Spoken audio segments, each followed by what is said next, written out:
તુલસી આવ ક્યાં સુધી રહેશે હે? ગઈકાલે તને જે આઘાત મળ્યો એ હું સમજી શકું છું, પણ આ ગોરાબાએ એમની મેલી વિદ્યાના જોરે પોતાની જાતને બચાવી લીધી. છેવટે થયું તો ઈ જ ને જે એમને જોઈતું હતું. પણ તારી ને મારી લાગણીઓનું હું આ ગોવિંદના હત્યારાને સજા તો નો જ મળી ને.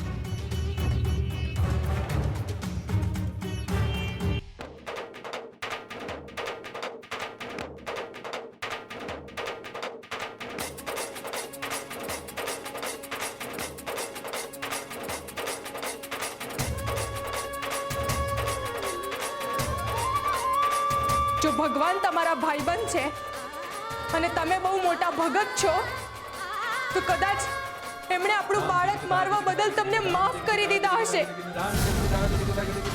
પણ એક માં તરીકે મેં તમને માફ નથી કર્યા. એટલે તમારી જગ્યા ઉમરાની બહાર હતી અને રહેશે.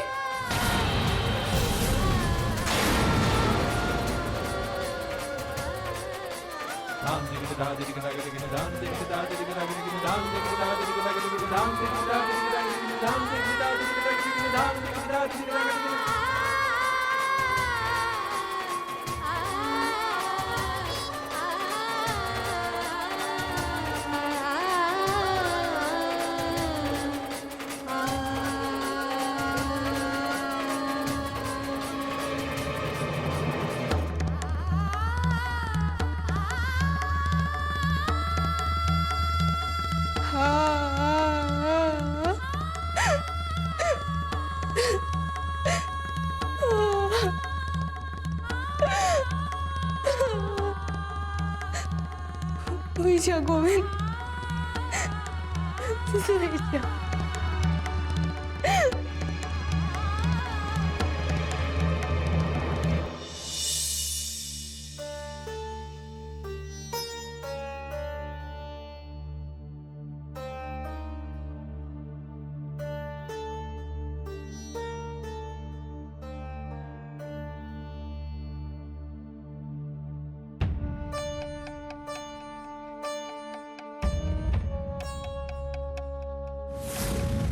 હે ભગવાન, આ સજા કોને દેવાની હતી ને કોને મળી ગઈ?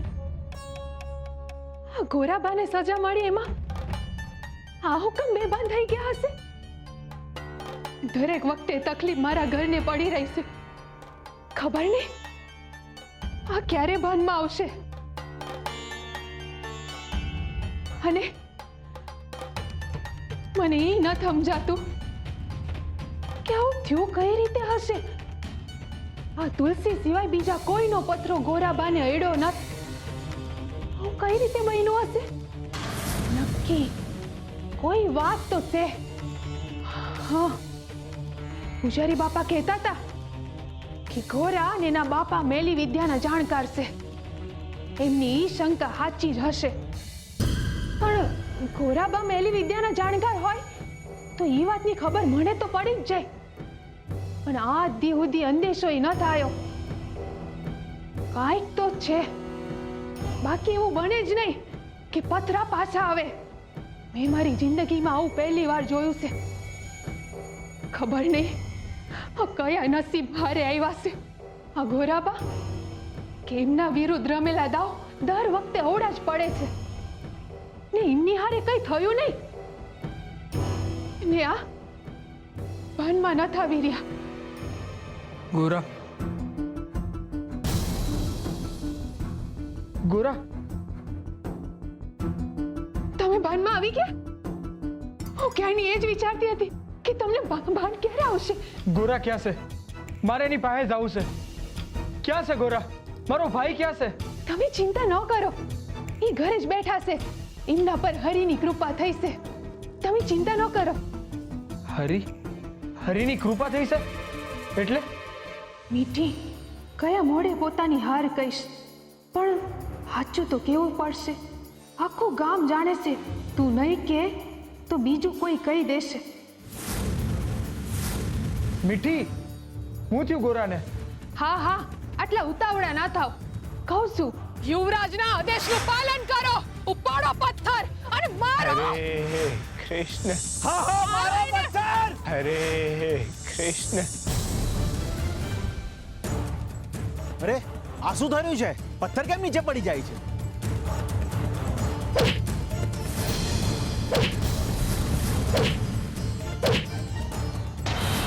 આ શું થઈ રહ્યું છે? પથ્થર કેમ પાછા આવી રહ્યા છે? અરે બાપરે, ભાગો! અરે ક્યાં ભાગો છો બધા? ઉભા રહ્યો. ખરેખર આવું જ થયું? મારો ગોરા આવી રીતના બચી ગયો? હા, હરી એની હારે જ છે. તમારો ખૂબ ખૂબ આભાર હરી. તમે મારા ગોરાને ઉગારી લીધો. તમે એની ભક્તિની લાજ રાખ્યો. જેવું મીઠી, જેની ઉપર હરીનો હાથ હોય ને એનું કોઈ કાંઈ ના બગાડી શકે. મારો ભાઈ ગોરા સજામાંથી એ પાર ઉતરી ગયો. આટલા બધા ખુશ થવાની જરૂર નથી. હજુ આજના દી પૂરતું જ બધું ઠર્યું છે. બાકી હું કાલે યુવરાજ જોડે જઈને એમને ફરીથી સમજાવીશ. પણ આ મૃત્યુદંડને આમ એડે તો નહીં જ જવા દઉં. આવતીકાલે તો ગોરા હાચે જ હરીના ધામમાં પોગી જાય. કાલની સવાર આ ગોરાના જીવનમાં અંધકાર લઈને આવશે. હા,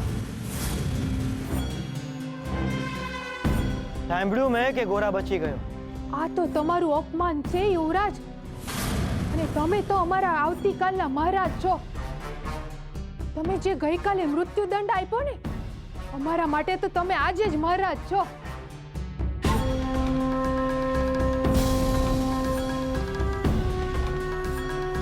મને તમારા ન્યાય પર પૂરો ભરોસો છે યુવરાજ.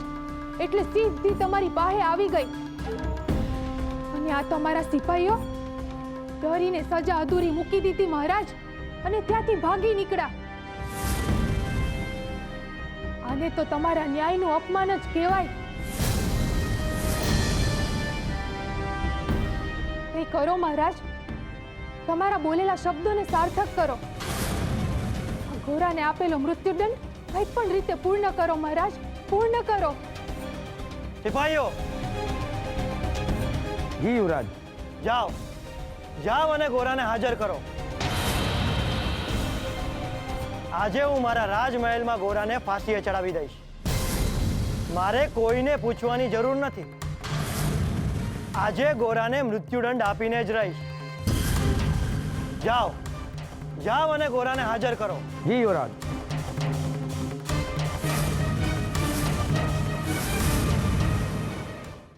કાચી માટીની કાયા તું મારો ઘડનાર, તું મારો ઘડનાર. જેમ સુદામા સા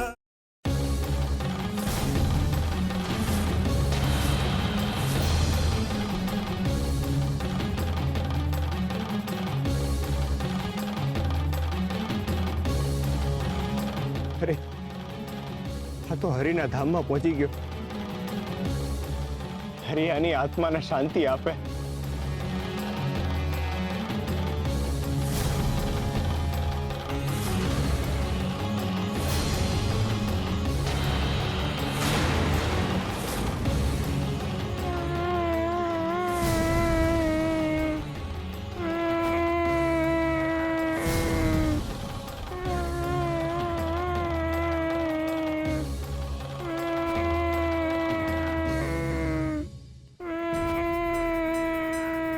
બચારા બાળકની શું હાલત થઈ. હરે કૃષ્ણ, હરે કૃષ્ણ.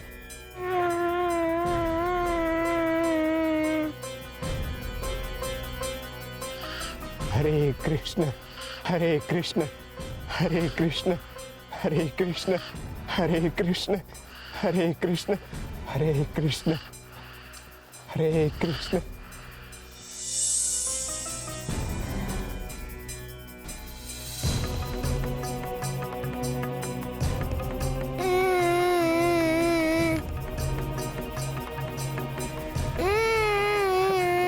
ના બેટા ના, નો રડાય. છાનો રહી જા. હરી હંધુય હારું કરશે બેટા. હો ગોરા, મને લાગે છે હરિયાને નોંધારો કરી નાખ્યો છે. હા, આ ગાડાનો ચાલક કદાચ આ છોકરાનો બાપ જ હશે. આનો બાપ તો હરિપાએ વયો ગયો અને આ બચારો બાપ વગરનો થઈ ગયો. કોણ જાણે આ કયા ગામનો હશે.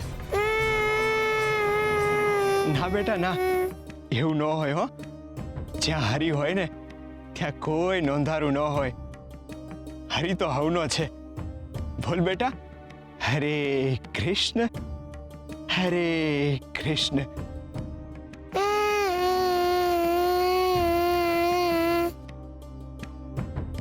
કાકા, આને અંદર બહુ માર વાગ્યો લાગે છે. જુઓ ને, આના આહુડા બંધ જ નથી થતા.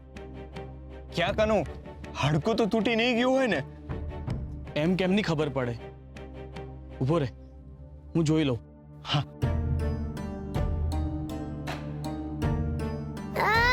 અરે આવું કરો છો કાકા? એને દુખતું હશે. પણ હું એ જ તપાસ કરતો હતો કે એને કોણીએ વાગ્યું છે કે હું, પણ કાંઈ ગતાગમ નથી પડતી. મને લાગે છે કે માર વાગ્યો હોય ને તો જ આમ રડ કરે. આપણે એક કામ કરીએ, એને વૈદ્ય પાસે લઈ જઈએ. એ ગોતી કાઢશે કે આને હું થયું છે.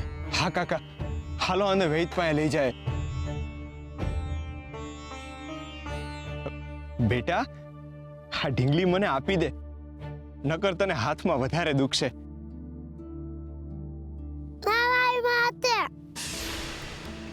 માં? માં? આ ઢીંગલીને માં કહે છે? મને લાગે છે કે એની માં નથી. એની માં ગુજરી ગઈ હશે ને, એટલે આ ઢીંગલીને એની માં કહે છે. અરે રે, એક તો એની માં નથી ને બાપાએ ગુજરી ગયો. બિચારો અનાથ થઈ ગયો. જેના ઉપર હરિનો હાથ હોય ને એ કોઈ દી અનાથ ન હોય. આ જગતનો તાત હવનો મા બાપ છે ને જેની પાસે કોઈ ન હોય ને એની પાસે હરી છે. એ વાત સાચી, પણ અટાણે આનું કોઈ રણી ધણી નથી. બચારો આ વગડામાં એકલો છે. જો આમ જ રહેશે ને તો કોઈ જનાવર આનું ભોજન બનાવી લેશે. ના બેટા ના, એવું નહીં થાય. હો, હું છું ને. શું નામ છે બેટા તારું? ગોવિંદ.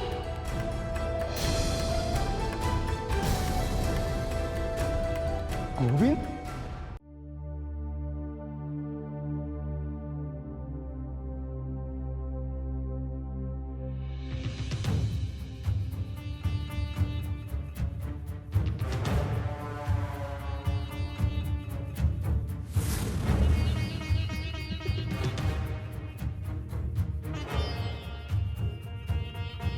તુલસી, આવું ક્યાં સુધી રહેશે હે?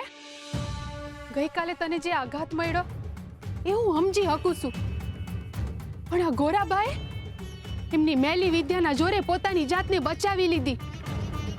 છેવટે થયું તો ઈ જ ને જે એમને જોઈતું હતું. પણ તારી ને મારી લાગણીઓનું હું આ ગોવિંદના હત્યારાને સજા તો ન જ મળી ને.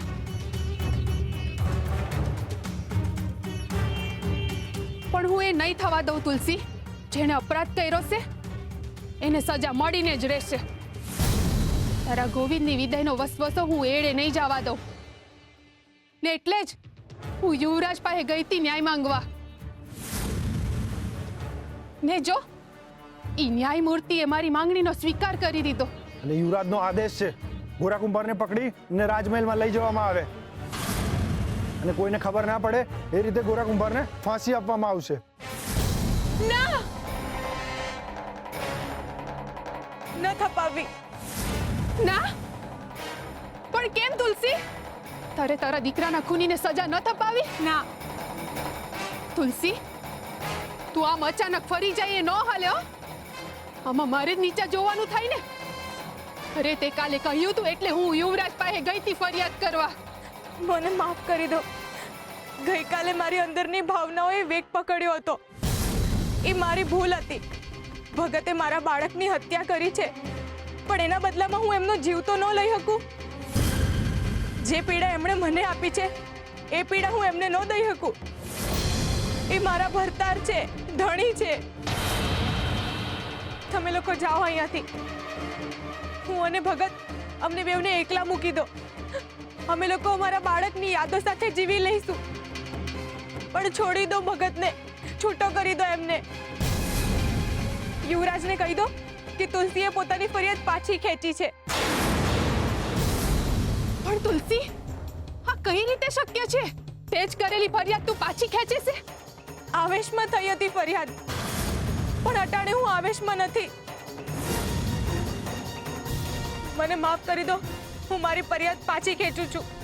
મારા ભગતને છોડી દો, છૂટો કરી દો એમને. જો ફરિયાદી પોતે પોતાની ફરિયાદ પાછી ખેંચી લેશે તો ગોરાને સજા નહીં મળે અને યુવરાજ પણ ફાંસીનો હુકમ પાછો ખેંચી લેશે. અરે પણ મારી વાત તો સાંભળો. ઉભા રહ્યો. તુલસી, તારી પાસે કાળજુ છે કે પથ્થર? તને તારા દીકરાના મોતનું સહેજે દુઃખ નથી? મેં તારા હાટું આટલું કર્યું ને તું હટાણે પાણીમાં બેહી ગઈ ને. વખત આવી મને દગો દીધો ને. મારા જ ભોગ લઈ ગાતા કે મેં તારા પર બરો હમુઈકો. મૂળ તો તું ઈ ભગત રાણી હોવ જ ને. મારા બાપા હાચું જ કહેતા હતા કે કોઈ દી કોઈના બરો હે લડાઈ ન લડવી. પણ કઈ વાંધો નહીં, ભોગવીશ. તારા આ નિર્ણયની સજા તું ઈ ભોગવીશ. વખત આવે બહુ કપરું પડશે તને.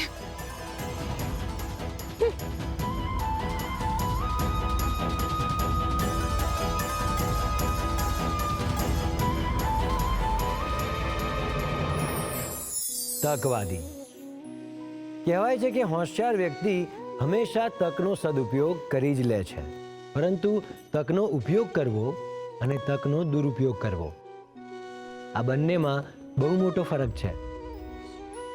અમુક કપટી પ્રકૃતિના માણસો તકનો ઉપયોગ હંમેશા પોતાનો અંગત સ્વાર્થ સાધવા અને બીજાને નુકસાન પહોંચાડવા માટે જ કરતા હોય છે, અને એટલે જ એવા લોકોને તકવાદી લોકો કહે છે. આવા તકવાદી લોકો તકને પોતાનો રસ્તો બનાવે છે અને એ જ રસ્તે ચાલીને બીજાને ખૂબ જ મોટું નુકસાન પહોંચાડે છે. તકવાદી લોકો જીવનમાં આવતી કોઈ પણ સારી કે ખોટી દરેક પરિસ્થિતિનો ઉપયોગ પોતાનું કામ કાઢવા માટે જ કરે છે. પરંતુ આવા લોકો એ નથી જાણતા કે એ જે રસ્તે બીજાને નુકસાન પહોંચાડી રહ્યા છે એ જ રસ્તે એમના કર્મો એમના સુધી પહોંચીને એમને એનાથી પણ મોટું નુકસાન પહોંચાડે છે. તકનો ઉપયોગ કરીને બીજાને તકલીફ આપનાર હંમેશા ઈશ્વરને તક આપે છે, પોતાને તકલીફ આપવા માટે નહીં.